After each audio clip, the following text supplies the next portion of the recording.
All right, so you've had your surgery, you're on your way, you're doing great, and you think you've got it all under control. Well, there's a few things we need to talk about, and that's coming up next, right here.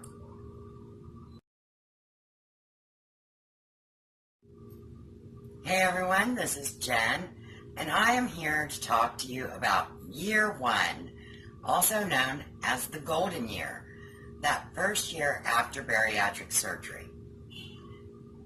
You have your surgery, sometimes those first few weeks, maybe even the first few months can be kind of challenging, but then the pounds are dropping, things are changing, and you're feeling really good, and somewhere along in there, it sets into your head, I've got this, no problem, everything's going great, I'm on track.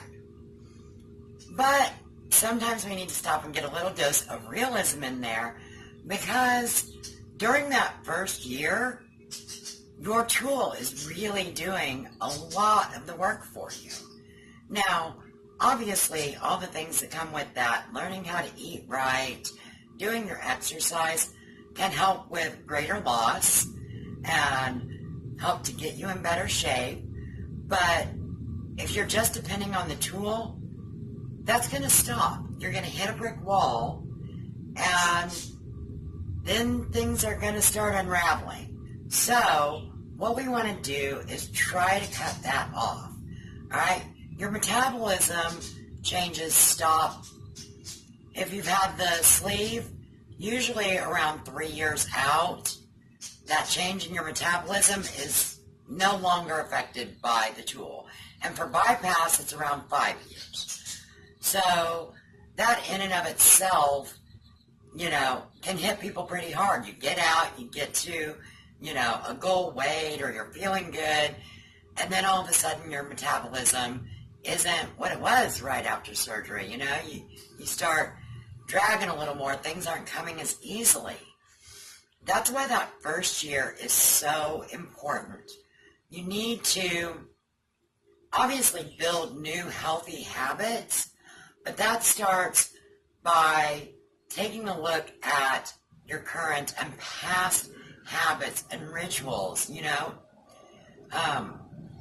start like in your home, your workplace, your car. How are things changing for you?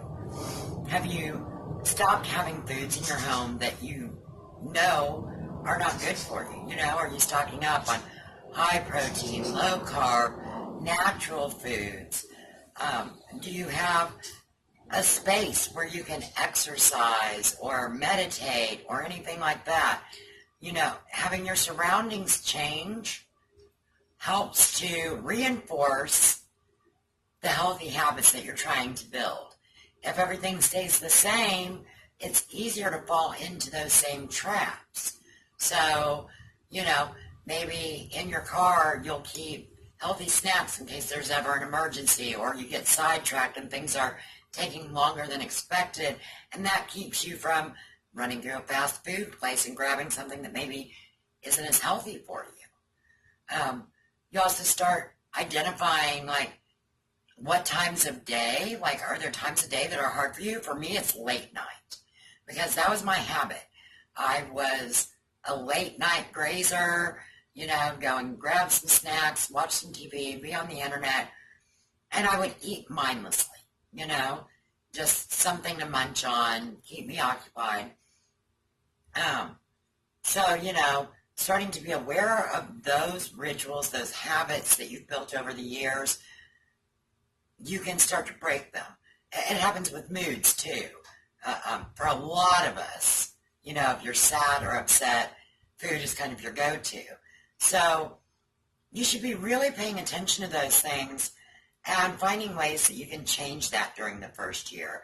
If, like with me being a late night person, okay, I can still watch TV, be on the internet, but, maybe I doodle, if I need something to do with my hands, or get up and clean, or just run in place, anything to take your mind off it.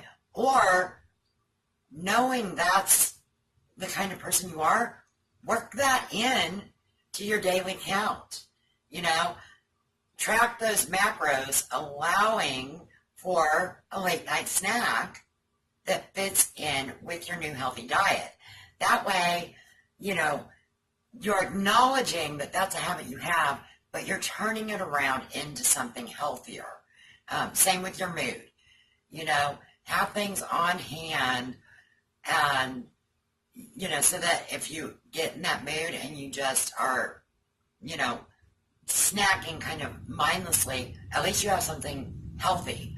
But also try building new habits. You know, when those moods hit you, reach out to someone, go for a walk, do some exercise, meditate, take a hot shower, relax and about, anything that will help you get through it without turning to food. Now is the time to do that. You want to build these habits early because it's about building a good relationship with food. A lot of us decide to kind of push the limits, see what we can do and what we can't, and, oh, well, this little thing really hurt me, or, you know, maybe I'm going to go do some intermittent fasting, or I'm going to go on keto, or something like that. But before you switch from, you know, where you've started here, you want to start building that good relationship with food, with yourself, your body, and your mind. And that way, when you get further out, when things start to slow down, you aren't falling back to those old habits. Stick to the basics, you know. Remember to wait. Don't drink before you eat. Don't drink after you eat. Leave that space of time, whatever you and your doctor have agreed on. You know, don't let that be something that's an easy one for me. You know, like, it gets hard to stay in that space of not taking a drink after your, you know, food.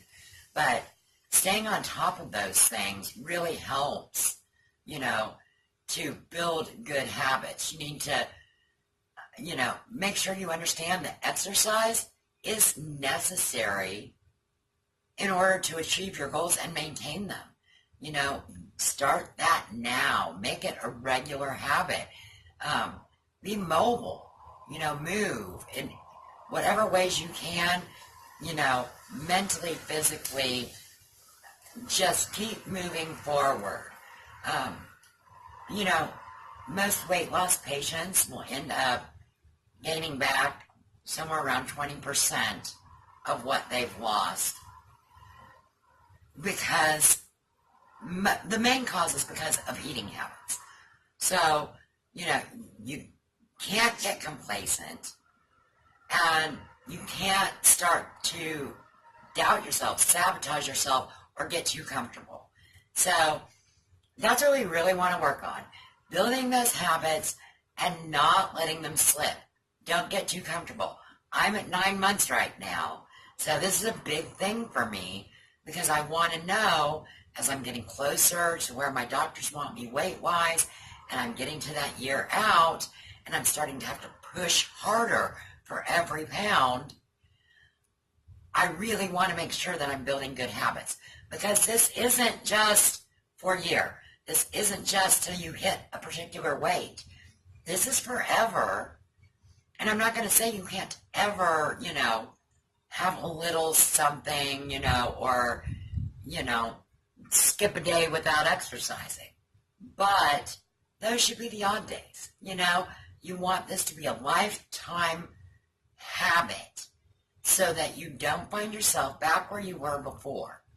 So let me know, what are some of the habits that you're working out? How far out are you?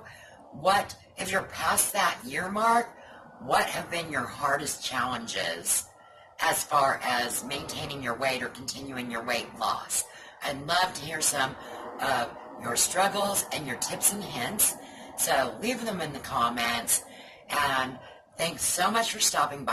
I hope this gets you thinking and that you're ready to build those healthy habits and stay on track.